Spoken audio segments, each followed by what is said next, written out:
සුබ දවසක් ඔයගොල්ලෝ හැමෝටම මේ වීඩියෝ එක අරන් ඉන්නේ රජය රැකියාවක් කරන ඕගොල්ලන්ට මේ රැකියාව ටික තියෙන්නේ NLDB ආයතනයේ. එතකොට මේකේ තියෙනවා මෙන්න මෙහෙම ඒවා ශ්‍රේෂ්ඨ පශුසම්පත් සහකාර රියදුරු ට්‍රැක්ටර් රථ ක්‍රියාකරු කියලා රැකියා අවස්ථා බොහොමයක්. මේ රැකියා සියල්ලම ස්ථිරයි. ඒ වගේම අධ්‍යාපන සුදුසුකම් වශයෙන් අපසර සාමාන්‍ය පෙළ සම්මාන සාමාර්ථ 4ක් සහිතව විෂයන් 6ක් සමත් වෙලා තියෙන්න ඕනේ.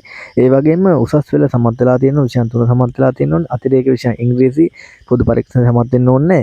ඒ වගේම මෙන්න මේකේ මේ වගේ රියදුරු ට්‍රැක්ටර් රථ ක්‍රියාකරු මේකට සම්බන්ධ සියලු විස්තර මේක දක්වලා තියෙනවා.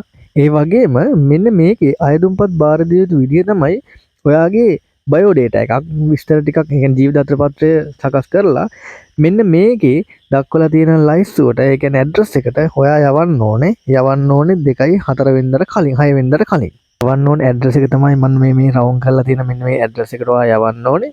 එතකොට මේක සම්බන්ධ මොනවා හරි ගැටලුවක් තියෙනවා නම් කමෙන්ට් එකක් දාලා යන්න. එහෙනම් ඔයගොල්ලන්ට ජය වේවා.